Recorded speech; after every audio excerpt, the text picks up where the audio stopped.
सबको जय मसीह की।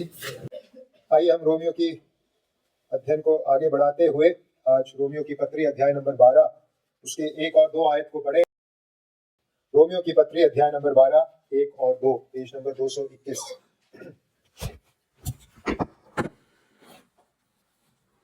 प्रभु का वचन यूं कहता है, इसलिए हे भाइयों, मैं तुमसे परमेश्वर की दया स्मरण दिलाकर विनती करता हूं कि अपने शरीरों को जीवित और पवित्र और परमेश्वर को भावता हुआ बलिदान करके चढ़ाओ। यह तुम्हारी आत्मिक सेवा है। इस संसार के सदृश न बनो, परंतु तुम्हारे मन के नए हो जाने से तुम्हारा चाल चलन भी बदलता जाए, जिससे तुम परमेश्वर की भली और भावती और सिद्ध इच्छा अनुभव से मालूम करते रहो। प्रभु इन वचनों के माध्यम से हम सबसे बातें करें। हमारे प्रभु का नाम हमारे जीवनों के द्वारा, इस वचन के द्वारा महिमा पाए। अब तक इस पत्री के 11 अध्यायों में हमने मसीही जीवन से संबंधित मुख्य उपदेशों को सीखा। पहले 11 अध्यायों में सुसमाचार के अंतर्गत मसीही जीवन से संबंधित मुख्य उपदेशों के विषय में पौलुस विस्तार से लिखते हैं। उदाहरण के लिए हमने पाप के सार्वलौकिकता के बारे में सीखा, यूनिवर्सैलिटी ऑफ सिन। मनुष्य के भ्रष्टता के बारे में सीखा, द डिप्राविटी ऑफ मैन। हमने सीखा उद्धार केवल और केवल विश्वास से है, मसीह पर विश्वास से है और प्रभु के अनुग्रह से है। Salvation by faith alone, in Christ alone, by the grace of God alone। हमने इस महत्वपूर्ण उपदेश को देखा कि प्रभु ने यीशु मसीह पर विश्वास करने वालों को धर्मी घोषित किया है। हमने यह सीखा कि प्रभु यीशु मसीह हमारे पापों का प्रायश्चित ठहरा। उसने हमारे पापों का प्रायश्चित क्रूस पर किया और हमें शैतान के बंधन से छुड़ाया। हमने प्रभु के चुनाव के उपदेश के बारे में सीखा कि प्रभु ने हम सबको चुना है। इस प्रकार से पहले 11 अध्यायों में अनेक महत्वपूर्ण उपदेशों के बारे में प्रेरित पौलुस ने बातें की, और अब उन उपदेशों की चर्चा करने के बाद इस 12वें अध्याय से पौलुस क्या कर रहे हैं? पौलुस यहाँ एक प्रतिक्रिया मांग रहे हैं। तुमने, परमेश्वर ने तुम्हारे लिए क्या क्या किया है, ये सब सुना, जाना, सीखा, समझा। अब तुम्हें क्या करना है? प्रभु द्वारा हमारे लिए उद्धार के अंतर्गत, सुसमाचार के अंतर्गत किए गए कार्यों को बताने के बाद पौलुस इन आयतों में विशेषकर हमसे एक प्रतिक्रिया मांग रहे हैं, एक रिस्पॉन्स मांग रहे हैं। सच्चा सुसमाचार हमें केवल मुक्ति की योजना के महान रहस्यों के बारे में सूचित करने का काम मात्र नहीं करता, परंतु यह हमें सुसमाचार की वास्तविकताओं के अनुरूप जीवन जीने की मांग भी हमारे सम्मुख रखता है। प्रभु ने हमें जो सुसमाचार दिया है, केवल हमें सूचित करने के लिए नहीं दिया कि प्रभु ने हमारे लिए क्या क्या किया है। प्रभु ने जो सुसमाचार हमें दिया है, उसके द्वारा प्रभु हमसे एक विशेष प्रकार के जीवन को जीने की मांग भी रखते हैं, और उस मांग को इन आयतों के अंतर्गत पौलुस हमारे सम्मुख रखता है। प्रभु के दास ने इस भाग के बारे में इस प्रकार से लिखा है, सच्चा विश्वास सुसमाचार पर केवल विश्वास नहीं करता, परंतु विश्वास के साथ साथ सुसमाचार के अनुरूप व्यवहार भी करता है। सच्चा विश्वास केवल सुसमाचार पर विश्वास करने का दावा नहीं करता, सच्चा विश्वास विश्वास के साथ साथ व्यवहार करने का कार्य भी करता है। और इन आयतों में व्यवहार करने के लिए पौलुस हमें प्रोत्साहित कर रहा है, हमारे सम्मुख आह्वान कर रहा है। तो आइए इन आयतों को हम गौर से सीखें और दोबारा अपने आप को सुसमाचार के प्रति एक सही प्रतिक्रिया के लिए समर्पित करने का कार्य करें। सुसमाचार के अंतर्गत हमसे क्या मांग रखी गई है, जानते हुए अपने आप को नए तौर पर प्रभु के सम्मुख समर्पित करने के लिए आज के इस भाग का हम आइए इस्तेमाल करें। इस भाग में से मैं, या इस प्रोत्साहन में से मैं 4 पहलुओं को विशेषकर आपके सम्मुख रखना चाहूंगा। पौलुस के इस प्रोत्साहन के संबंध में 4 पहलू। सर्वप्रथम पौलुस के प्रोत्साहन का तरीका, दूसरा पौलुस के प्रोत्साहन का कारण, तीसरा पौलुस के प्रोत्साहन का विषय वस्तु, चौथा पौलुस के प्रोत्साहन की प्रायोगिकता। आइए हम इन 4 बिंदुओं के अंतर्गत इन आयतों को सीखें। सबसे पहली बात, पौलुस के प्रोत्साहन का तरीका। पौलुस प्रभु का एक महान दास है, प्रभु का एक महान प्रेरित है। पौलुस अपने हर पत्री के शुरुआत में अपने प्रेरित होने के उस विशेष सौभाग्य का वर्णन करता है। पौलुस यहाँ इन आयतों में, जब इससे पहले उसने उद्धार के महान रहस्यों को प्रभु के अनुग्रह में हमारे सम्मुख प्रस्तुत किया, जो पूरे पवित्र शास्त्र में या कम से कम पूरे नए नियम में सबसे महान लेख के रूप में माना जाता है, किस तरीके के साथ अपने पढ़ने वालों को, पाठकों को प्रोत्साहित कर रहे हैं। पौलुस किस तरीके का इस्तेमाल कर रहे हैं प्रोत्साहन देने के लिए। पहले आयत को जब हम पढ़ते हैं, जिस शब्द को हम वहां देखते हैं वो है, इसलिए हे भाइयों मैं तुमसे परमेश्वर की दया स्मरण दिलाकर विनती करता हूं। तो किस तरीके का इस्तेमाल पौलुस प्रोत्साहन देने के लिए कर रहे हैं? विनती का इस्तेमाल कर रहे हैं, या दूसरे शब्दों, पर्यायवाची शब्दों को ढूंढे तो वह अपील कर रहे हैं, निवेदन कर रहे हैं। पौलुस एक प्रभु के बड़े दास है और पौलुस के पास पूरा अधिकार है यीशु मसीह में कि वह अधिकार के साथ मांग रखे, निर्देश दे, कमांड दे। परंतु पौलुस कोमलता और नम्रता के तरीके का इस्तेमाल करके मसीही जीवन में समर्पण के लिए प्रोत्साहन देने का कार्य कर रहे हैं। पौलुस अपने अधिकार को नहीं दर्शा रहे, पौलुस अपने पाठकों को आज्ञा नहीं दे रहे कि तुम ऐसा करो। पौलुस पाठकों के अंतर आत्मा को प्रभावित करने के लिए नम्र बनकर, दीन बनकर, कोमलता के साथ विनती करने का कार्य कर रहे हैं, निवेदन देने का कार्य कर रहे हैं, और इस प्रकार से अपने पाठकों को एक समर्पित मसीही जीवन के लिए प्रोत्साहन देने का कार्य कर रहे हैं। जैसे कि हम भी प्रभु की सेवा में हैं, अलग अलग भूमिकाओं के अंतर्गत, आइए हम भी इस नम्रता को, इस कोमलता को पौलुस के जीवन में से सीखें। जब हम प्रभु के लिए दूसरों के साथ ताल्लुक रखते हैं, दूसरों के साथ व्यवहार करते हैं, कोमलता, नम्रता, दीनता हमारे स्वभाव में भी दिखे। पौलुस यहाँ केवल, पौलुस के लेखों को अगर आप परखें, केवल यहाँ इस शब्द का, इस विनती का इस्तेमाल नहीं कर रहे। लगभग 50 बार पौलुस के लेखों में इस शब्द, विनती शब्द का इस्तेमाल किया गया है। तो पौलुस की शैली इस प्रकार की थी, नम्रता की शैली, दीनता की शैली, कोमलता की शैली। तो आइए हम भी, जब हम प्रभु द्वारा दिए गए अलग अलग उत्तरदायित्वों को पूरा करते हैं, इस शैली का इस्तेमाल करें, इस तरीके का इस्तेमाल करें, कोमल बनकर, नम्र बनकर, दीन बनकर हम अपनी जिम्मेदारियों को निभाएं। क्योंकि यह शैली न केवल पौलुस में है, परंतु यीशु मसीह के सेवकाई में और वचन के आज्ञाओं में इसी प्रकार से व्यवहार करने के बारे में हम सीखते हैं। यीशु मसीह के जीवन और उनकी सेवकाई को जब हम परखते हैं, अनुकंपा शब्द का इस्तेमाल न जाने कितने बार हम पढ़ते हैं। और पहला पत्रस उसके 5 के 2 और 3 में विशेषकर अगुओं के संबंध में क्या निर्देश दिया गया है।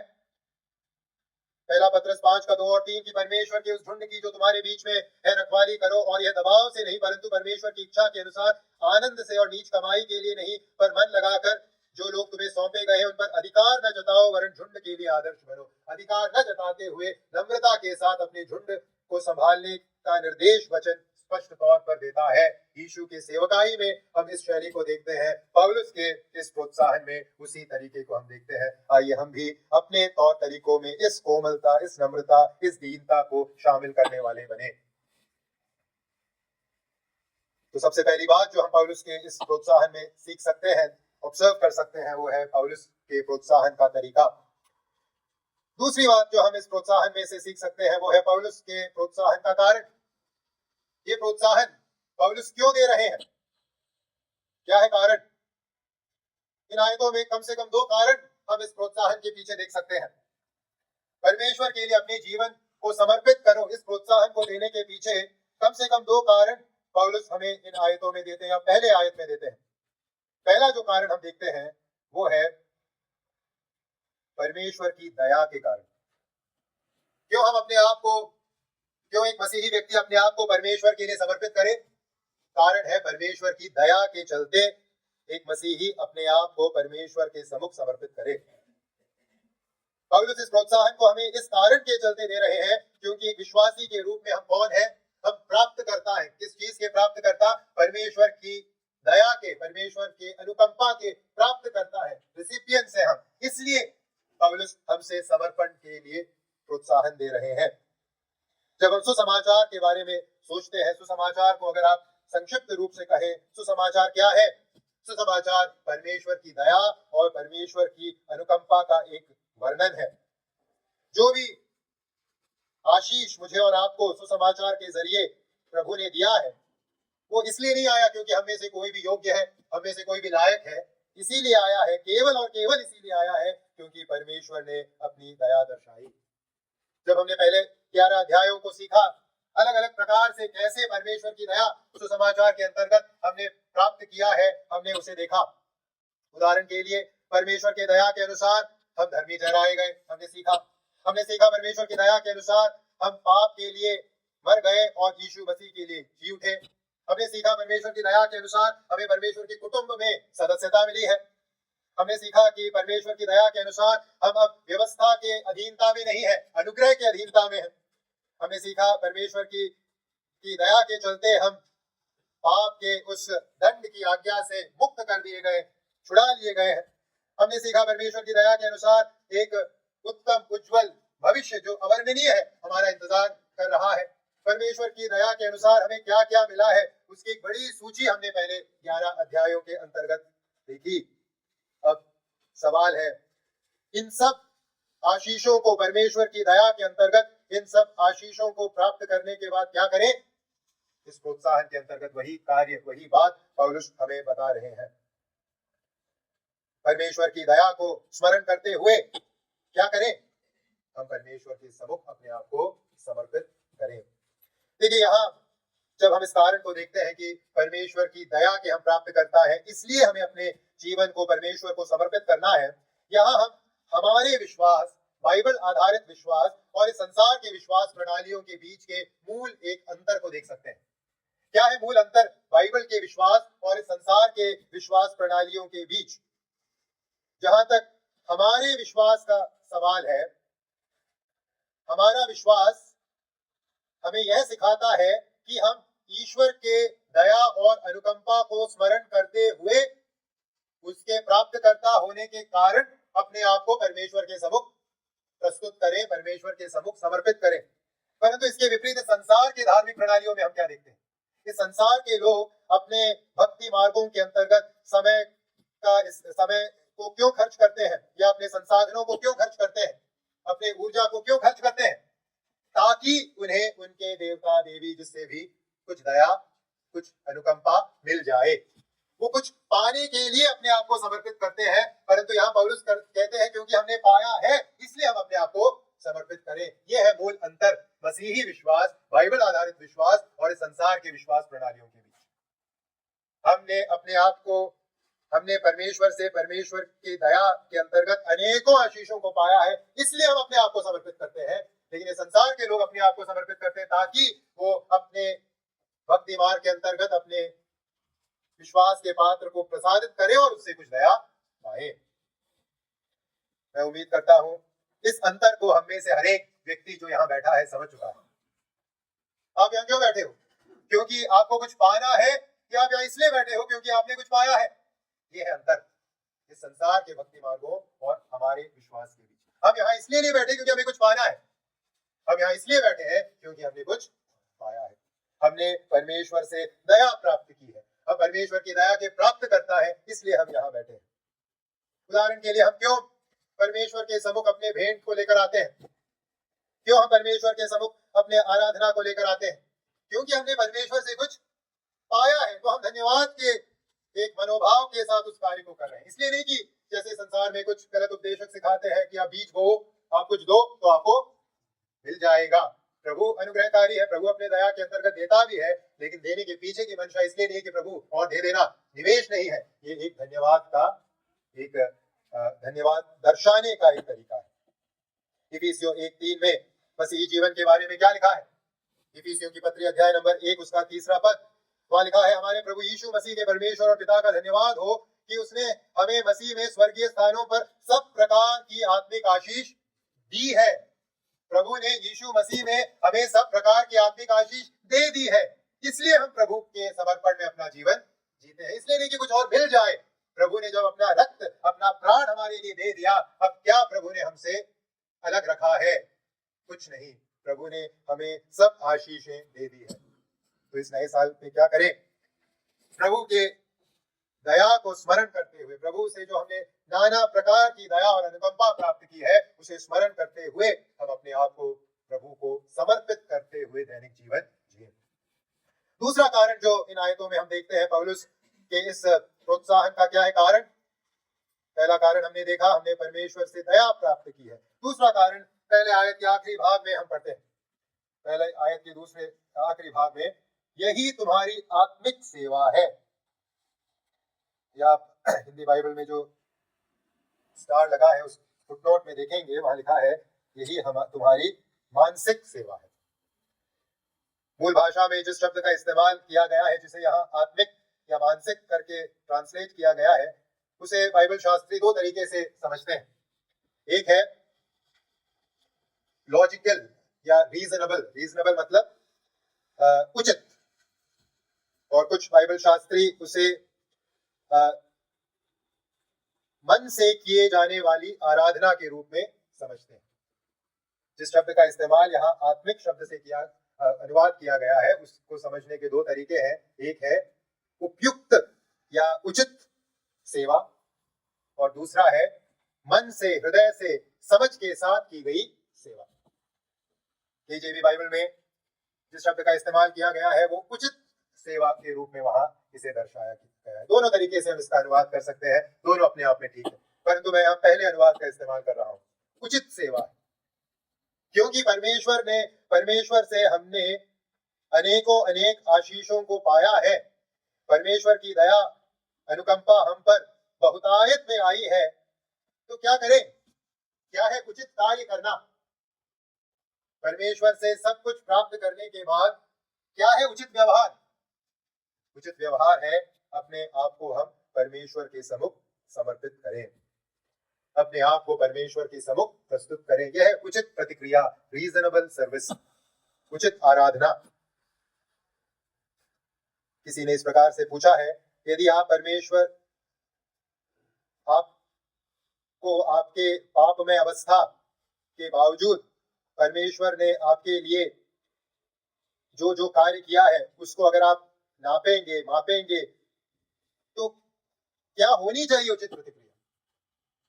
परमेश्वर ने हमारे पापमय अवस्था के बावजूद हमारे लिए जो जो कार्य किया है उसको जब हम परखेंगे, मापेंगे, उसके महत्व को जब हम जान लेंगे, तो इकलौती उचित प्रतिक्रिया क्या बची? कि हम अपने आप को प्रभु के सम्मुख समर्पित कर दें। इसके अलावा और कोई उचित, अप्रोप्रिएट, रीजनेबल प्रतिक्रिया वहां मौजूद नहीं है। तो क्यों पौलुस हमसे इस प्रोत्साहन को कह रहे हैं, क्यों हमें प्रोत्साहन दे रहे हैं? क्या है कारण? कारण है यही है एकमात्र उचित प्रतिक्रिया।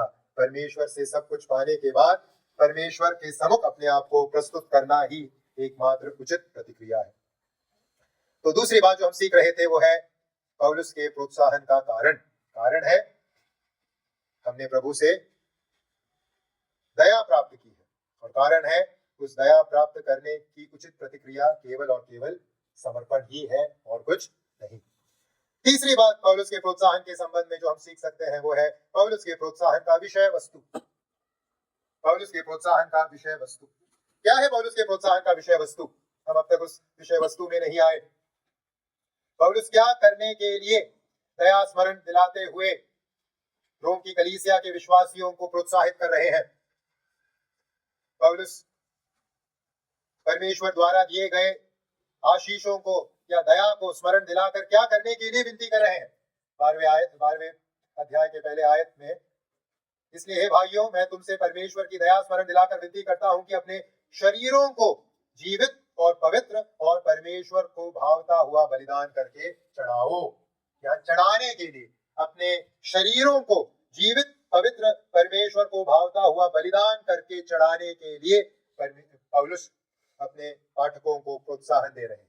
ये है पौलुस के प्रोत्साहन का विषय वस्तु। यहाँ जो शब्द चढ़ाओ हम पढ़ते हैं, इस शब्द का जो मूल अर्थ है वो है अपने आप को किसी के हवाले सौंप देना, अपने आप को किसी के हवाले सौंप देना, वो है इस चढ़ाओ शब्द का एक मूल अर्थ। तो यहाँ पौलुस हमें प्रोत्साहन दे रहे हैं कि परमेश्वर द्वारा दिए गए दया के अंतर्गत हम क्या करें? अपने आप को परमेश्वर के हवाले सौंप दें, परमेश्वर के डिस्पोजल पर हम अपने आप को रख दें। एक कहानी मैं पढ़ रहा था, एक कलीसिया में भेंट, एक प्लेट में, थाली में इकट्ठी की जाती थी। तो भेंट की थाली जब पास हो रही थी तो एक बच्ची के पास वो थाली आई। तो बच्ची ने क्या किया, वो थाली लेकर थाली को जमीन पर रख दिया और उस थाली पर खड़ी हो गई। तो जो थाली लेकर आ रहा था उसने पूछा, बेटे आप क्या कर रहे हो? उसने कहा, मैंने सीखा है अपने आप को परमेश्वर को दे देना है, मैं अपने आप को परमेश्वर को दे रही हूँ। वो है इस शब्द का अर्थ, अपने आप को परमेश्वर को सौंप देना, अपने सब अधिकारों को, अपने सर्वस्व को परमेश्वर के डिस्पोजल में रख देना, परमेश्वर के हवाले अपने आप को कर देना। वो है यहाँ इस शब्द का अर्थ, जिसे हिंदी बाइबल में चढ़ाओ करके अनुवाद किया गया है। क्या चढ़ाना है? यहाँ लिखा है विशेषकर अपने शरीरों को चढ़ाओ, शरीरों को परमेश्वर के सम्मुख प्रस्तुत करो। शरीरों को प्रस्तुत करने से क्या है तात्पर्य? शरीरों को प्रस्तुत करने से तात्पर्य है अपने सर्वस्व को प्रस्तुत करो। मनुष्य शरीर प्लस आत्मा है, लेकिन आत्मा किस प्रकार से अपने आप को दर्शाती है? शरीर के माध्यम से दर्शाती है। इसलिए शरीर को प्रस्तुत करने से तात्पर्य यह है कि अपने सर्वस्व को प्रस्तुत करो, अपने आत्मा को और अपने शरीर को, अपने सर्वस्व को प्रभु के हवाले सौंप दो। हमने रोमियो की पत्री के इस अध्ययन के अंतर्गत हमने देखा कि पाप करने के लिए शरीर के अंगों का इस्तेमाल किस प्रकार से होता है। मनुष्य के भ्रष्टता को हम किस प्रकार से देखते हैं, मनुष्य के डिप्रेविटी को हम किस प्रकार से देखते हैं। रोमियो 3 के 13 से आगे जब हम पढ़ते हैं, शरीर के अलग अलग अंगों का वहां उल्लेख किया गया है। उनका गला खुली हुई कब्र है, उन्होंने अपनी जीभों से छल किया है, उनके होंठों में सांपों का विष है, उनका मुंह श्राप और कड़वाहट से भरा है, उनकी आंखों के सामने परमेश्वर का भय नहीं। तो जब हम पुराने जीवन में थे, भ्रष्टता की अवस्था में थे, पाप की अवस्था में थे, इन शरीरों की, इस शरीर के द्वारा, शरीर के अलग अलग अंगों के द्वारा हम क्या कर रहे थे? पाप की सेवा कर रहे थे। इसलिए अब जब हम नई सृष्टि बन चुके हैं, प्रभु से हमने दया प्राप्त कर ली है, उद्धार प्राप्त किया है, अब हमारी क्या जिम्मेदारी है? इसी शरीर का इस्तेमाल अब हमें किसकी सेवा के लिए करनी है? प्रभु की सेवकाई के लिए करनी है। जिस गले का इस्तेमाल, जिस जीभ का इस्तेमाल, जिस होंठ का इस्तेमाल, जिस मुंह का इस्तेमाल, जिस आंख का इस्तेमाल हमने पाप के लिए किया, या शरीर के किसी भी अंग का इस्तेमाल जो हमने पुराने जीवन में पाप के लिए किया, अब क्या है उचित सेवा? हम इसी शरीर और उसके सभी अंगों का इस्तेमाल प्रभु के लिए करें। ये है पौलुस के प्रोत्साहन का विषय वस्तु। भाइयों और बहनों, हम किसके लिए अपने शरीर के अंगों का इस्तेमाल कर रहे हैं? अपने आंखों का इस्तेमाल किसके लिए कर रहे हैं? मुंह का इस्तेमाल किसके लिए कर रहे हैं? जीभ का इस्तेमाल किसके लिए कर रहे हैं? हाथों का इस्तेमाल किसके लिए कर रहे हैं? हम अपने शरीरों के द्वारा जो कुछ भी करते हैं वो किसके लिए करते हैं, किसके खातिर? इस सवाल का जवाब हमें अपने आप को देना है और एक नया फैसला लेना है। यही नहीं, यहाँ जब पौलुस हमसे कहते हैं कि अपने शरीरों को परमेश्वर के सम्मुख अर्पित करो, यहाँ एक और अर्थ में हमें इस बात को समझने की जरूरत है। कई लोग कहते हैं मेरी भक्ति आंतरिक है, मैं हृदय से विश्वास करता हूँ, मैं हृदय के अंदर बहुत श्रद्धा रखता हूँ, मैं बाहर ज्यादा नहीं दिखाता, मैं कलीसिया वलीसिया नहीं जाता, मैं अपने मन ही मन प्रभु की सेवा करता हूँ। बहुत लोग ऐसा कहते हैं। वो सोचते हैं उनकी भक्ति कुछ क्या कहेंगे अलग किस्म की है, बाहर दिखने वाली भक्ति से उन्नत श्रेणी की उनकी भक्ति है। क्या पौलुस क्या सिखा रहे हैं? किस भक्ति की उम्मीद प्रभु मुझसे और आपसे करते हैं? एक छिपी हुई भक्ति नहीं कि मेरे हृदय के अंदर मैं यीशु को मानता हूँ, यीशु के लिए समर्पित हूँ, बाहर से कुछ और हूँ, मैं सबके सामने वो नहीं दिखाता। वो भक्ति नहीं है भाइयों बहनों। सच्ची भक्ति क्या है? अपने शरीरों को परमेश्वर के सम्मुख जीवित बलिदान के रूप में चढ़ाओ, अपने शरीरों के द्वारा, अपने कर्मों के द्वारा, अपने तौर तरीकों के द्वारा, अपने व्यवहार के द्वारा परमेश्वर के नाम की महिमा करो। यह है सच्ची भक्ति। हृदय में छिपी हुई भक्ति, बाहर न दिखने वाली भक्ति सच्ची भक्ति नहीं है, वह झूठी भक्ति है या और किसी प्रकार की भक्ति है। उस भक्ति की उम्मीद प्रभु हमसे नहीं करते। तो आइए हम अपने आप से यह प्रश्न पूछें, क्या हमने अपने शरीरों को परमेश्वर के हवाले सौंप दिया है और उसका इस्तेमाल हम प्रभु के लिए कर रहे हैं? इस सवाल के जवाब को आइए हम अपने जीवन में ढूंढें। रोमियो 6 के 19 में इसी अर्थ को सूचित करते हुए पौलुस ने पहले लिखा है, रोमियो 6 का 19, मैं तुम्हारी शारीरिक दुर्बलता के कारण मनुष्यों की रीति पर कहता हूँ जैसे तुमने अपने अंगों को कुकर्म के लिए अशुद्धता और कुकर्म के दास करके सौंपा था, वैसे ही अब अपने अंगों को पवित्रता के लिए धार्मिकता के दास करके सौंप दो। यही बात पौलुस दूसरे शब्दों में 12 के 1 और 2 में कह रहे हैं। क्या आपने प्रभु के हवाले अपने शरीरों को, शरीर के अंग को धार्मिकता के दास के रूप में सौंप दिया है? ऐसा नहीं कह सकते हृदय प्रभु का है, होंठ तो मेरा है। हृदय प्रभु का है, हाथ मेरा है।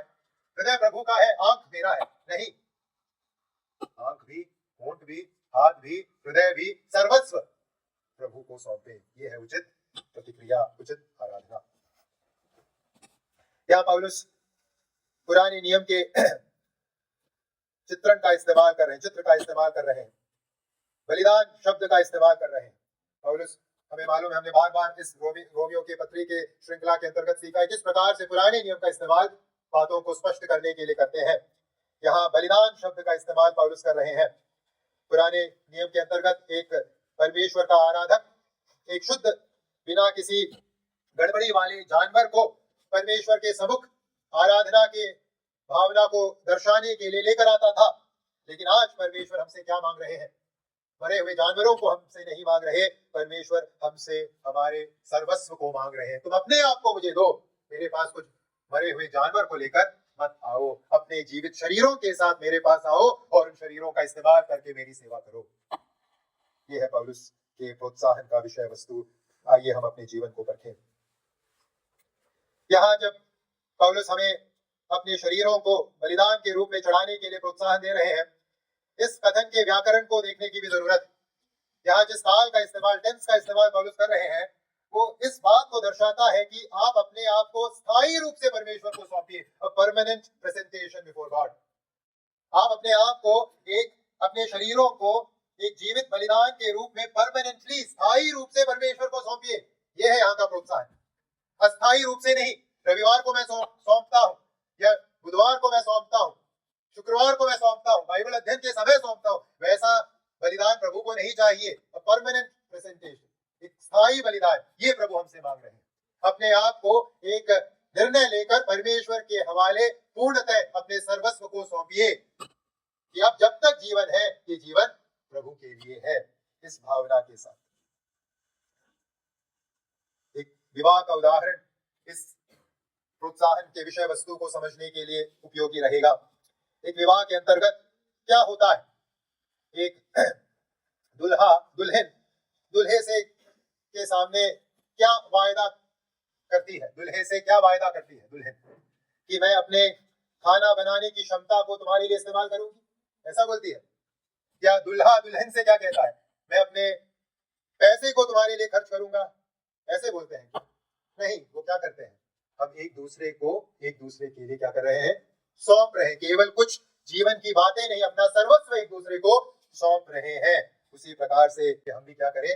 नए तौर पर अपने सर्वस्व को प्रभु के सम्मुख सौंपे और इस समर्पण के साथ अपने आप को, अपने शरीरों को, अपने सर्वस्व को प्रभु के सम्मुख एक बलिदान के रूप में अर्पित करते हुए प्रभु के लिए जिए। और जैसे पौलुस यहाँ कहते हैं, ऐसा एक बलिदान ही परमेश्वर को क्या करता है? भावता है। जब आप अपने सर्वस्व को प्रभु के सामने सौंपते हैं, स्थायी रूप से हमेशा के लिए अपने आप को सौंपते हैं, अपने शरीर प्राण आत्मा को परमेश्वर के सम्मुख सौंपते हैं, वही परमेश्वर के सम्मुख स्वीकार योग्य है। वही बलिदान प्रभु के सम्मुख एक भावता हुआ बलिदान है। तो जो प्रभु को पसंद है, आइए हम प्रभु को देने का कार्य करें। आइए हम भी इस ध्येय के साथ, इस उद्देश्य के साथ अपना जीवन जिए कि जैसे पौलुस ने अपने विषय में गवाही दी, हम भी अपने विषय में गवाही दें।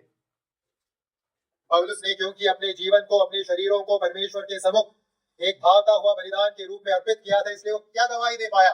गलातियों 2:20, मैं मसीह के साथ क्रूस पर चढ़ाया गया हूँ, अब मैं जीवित न रहा पर मसीह मुझ में जीवित है, और मैं शरीर में अब जो जीवित हूँ तो केवल उस विश्वास से जीवित हूँ जो परमेश्वर के पुत्र पर है, जिसने मुझसे प्रेम किया और मेरे लिए अपने आप को दे दिया।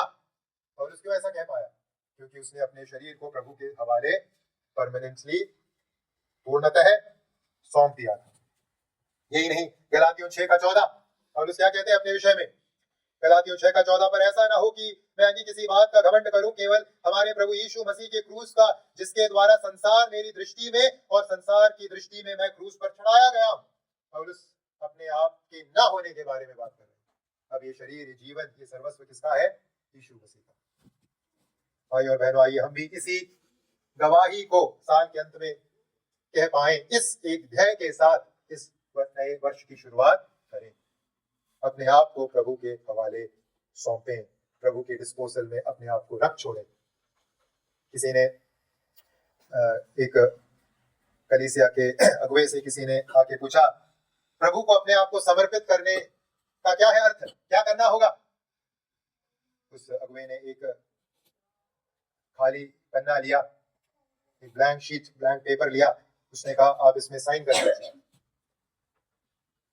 और उसने कहा, अब इस पेपर में जो कुछ प्रभु भरेंगे वो करने के लिए अब आप क्या है? तैयार हैं। ये है समर्पण का मतलब। आपने अपना अधिकार क्या कर दिया? दे दिया। प्रभु आप जो कुछ कहेंगे मैं वो करूंगा। ये है समर्पण। और उसी समर्पण को यहाँ प्रभु हमसे मांग रहे हैं। मेरी इच्छा नहीं प्रभु, आपकी इच्छा, केवल और केवल आपकी इच्छा। आप जो कहेंगे मैं करूंगा। उस समर्पण को प्रभु यहाँ हमसे मांग रहे हैं। चौथी और अंतिम बात इन आयतों में से जो मैं आपके सम्मुख रखना चाहता हूं वो है पौलुस के प्रोत्साहन की प्रायोगिकता। अंग्रेजी में दी हाउ टू ऑफ पॉल्स एक्सहॉर्टेशन। पर में पौलुस की प्रोत्साहन की प्रायोगिकता। हमने अब तक 3 बातें देखी। पौलुस के प्रोत्साहन का तरीका, पौलुस के प्रोत्साहन का कारण, पौलुस के प्रोत्साहन का विषय वस्तु, अंतिम बात पौलुस के प्रोत्साहन की प्रायोगिकता। कैसे हम पौलुस द्वारा दिए गए इस प्रोत्साहन को प्रायोगिक बनाएं, यह है सवाल। पौलुस हमसे कह रहे हैं, अपने शरीरों को परमेश्वर के सम्मुख एक बलिदान के रूप में चढ़ाओ। इस कार्य को हम प्रायोगिक रूप से कैसे पूरा करें, इंप्लीमेंट कैसे करें, प्रैक्टिकल कैसे बनाएं?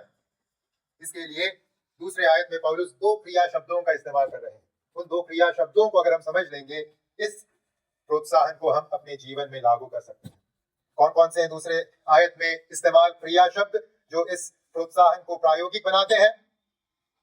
पहला है न बनो, संसार के सदृश न बनो। और दूसरा है बदलता जाए, तुम्हारा चाल चलन बदलता जाए। हम परमेश्वर के सम्मुख अपने शरीर को एक बलिदान के रूप में चढ़ाकर अर्पित करके कैसे जी पाएंगे? क्या करना होगा? सर्वप्रथम संसार के सदृश न बनने का फैसला करना होगा। संसार के सदृश न बनने का फैसला करना होगा, अलगाव का फैसला। जब हम पवित्र शास्त्र बाइबल पढ़ते हैं, मसीही विश्वास या बाइबल का विश्वास उत्पत्ति से लेकर प्रकाशित वाक्य तक अलगाव का विश्वास। जब प्रभु मूसा की अध्यक्षता में इसराइलियों को कनान देश ले जा रहे थे, तो क्या निर्देश दिया प्रभु ने? लेवी व्यवस्था 18:3, तो मिस्र देश के कामों के अनुसार जिसमें तुम रहते थे न करना, और कनान देश के कामों के अनुसार भी जहां मैं तुम्हें ले चलता हूं न करना, और न उन देशों की विधियों पर चलना। लेवी व्यवस्था 18:3। अलगाव का जीवन। जिस माहौल में तुम रहते हो उस माहौल के अनुसार अपने व्यवहार को व्यवस्थित मत करना।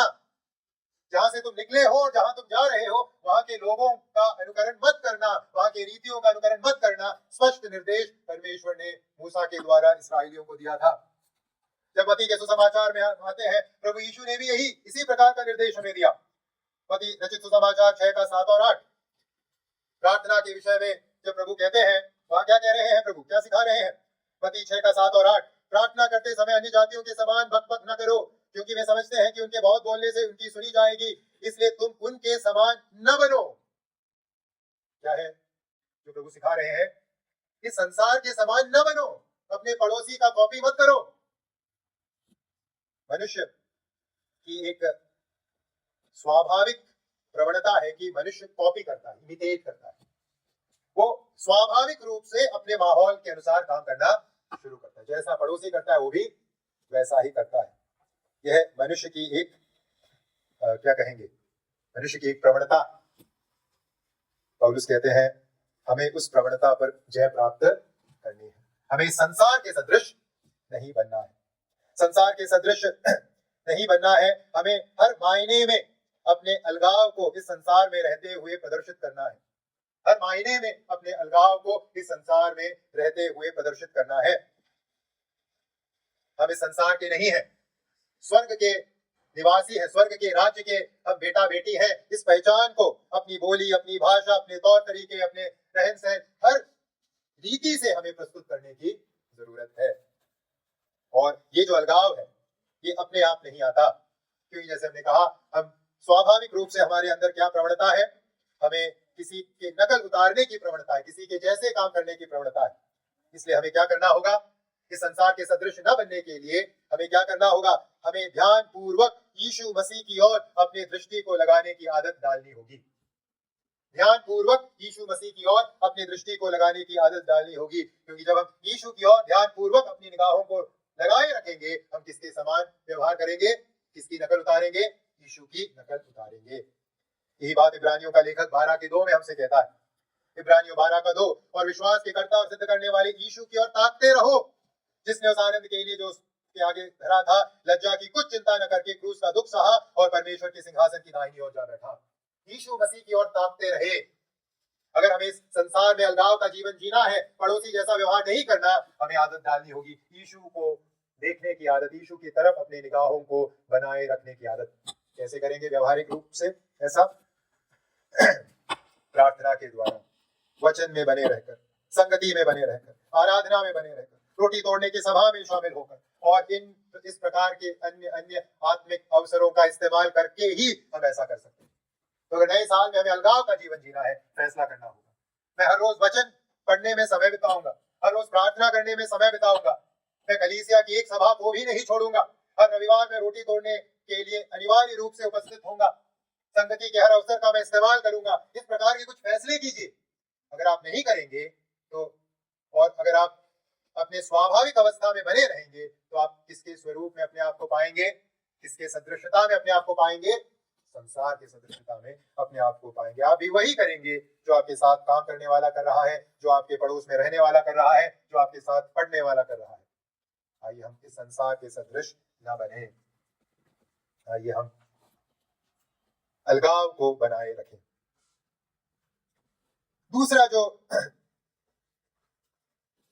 दूसरी जो क्रिया शब्द है जिसका इस्तेमाल यहाँ पौलुस कर रहे हैं, हमें हमारे इस प्रोत्साहन को व्यवहारिक बनाने के लिए, प्रायोगिक बनाने के लिए, वो है बदलता जाए। Be ye transformed, do not be conformed, be ye transformed, बदलता जाए। यहाँ बदलता जाए, जिस शब्द का इस्तेमाल यहाँ बदलता के लिए किया गया है, गौर करने की बात है, इसी शब्द का इस्तेमाल सुसमाचार के लेखक यीशु मसीह के रूपांतरण को दर्शाने के लिए किए हैं। उदाहरण के लिए मरकुस के सुसमाचार अध्याय 9 के दूसरे पद में, मरकुस का सुसमाचार अध्याय 9 का 2, जहाँ यीशु मसीह के रूपांतर के बारे में लिखा गया है, वहां पढ़ते हैं, 6 दिन के बाद यीशु ने पतरस और याकूब और यूहन्ना को साथ लिया और एकांत में किसी ऊंचे पहाड़ पर ले गया, वहां उनके सामने उसका रूप बदल गया। मरकुस 9 का 2, बदल गया, वहां पर ट्रांसफिगरेशन। पौलुस जिस शब्द का इस्तेमाल बदलने के आह्वान को देने के लिए हमारे लिए कर रहे हैं, उसी शब्द का इस्तेमाल सुसमाचार लेखक यीशु मसीह के रूपांतर को दिखाने के लिए किए हैं। इससे क्या हम समझ सकते हैं? जिस बदलाव के लिए हमसे कहा गया है, वो कैसा बदलाव है? वो बाहरी बदलाव मात्र नहीं है, वो एक पूर्ण बदलाव है, कंप्लीट ट्रांसफॉर्मेशन। एक पूर्ण बदलाव जिसमें चरित्र शामिल है, जिसमें स्वभाव शामिल है, जिसमें मानक शामिल है, जिसमें सब तौर तरीके शामिल है, सब कुछ शामिल है। तो हमसे क्या करने के लिए कहा गया है? केवल संसार से अलग होने के लिए या अलगाव बनाए रखने के लिए नहीं कहा गया है, हमसे बदलने के लिए कहा गया है। हमारे चरित्र में, हमारे चाल चलन में, हमारे मानकों में, सोच विचार के तरीके में, हर क्षेत्र में हम बदलते जाएं, तब अपने आप को परमेश्वर के सम्मुख जीवित बलिदान के रूप में प्रस्तुत करने की बात प्रायोगिक होगी। अब सवाल है, इस प्रकार का एक बुनियादी बदलाव मेरे में और आप में कैसे आएगा? पौलुस दूसरे आयत में उत्तर देते हैं, कैसे आएगा? हमारा चाल चलन ही नहीं, हमारा सर्वस्व कैसे बदलेगा? तुम्हारे मन के नए हो जाने से। जब तक मन नहीं बदलेगा और कुछ बदलने वाला नहीं है। और सवाल है, मन कैसे बदलेगा? फिर से उत्तर वही है जो हमने अलगाव बनाए रखने के संबंध में सीखा, और वो है पवित्र शास्त्र बाइबल, परमेश्वर का वचन। जितना अधिक हम परमेश्वर के वचन पर मनन करेंगे, ध्यान करेंगे, सीखेंगे, समझेंगे, पालन करेंगे, कंठस्थ करेंगे, जितना अधिक वचन के साथ हम समय बिताएंगे, पवित्र आत्मा प्रभु उस वचन का इस्तेमाल करके हमें बदलने का काम करते जाएंगे। वचन वह माध्यम है जिसके द्वारा पवित्र आत्मा प्रभु हमारे मन को नया बनाते जाते हैं। तो इस प्रोत्साहन को प्रायोगिक बनाने के लिए हमें क्या करना है? हमें वचन को अपने जीवन में अहमियत देनी है।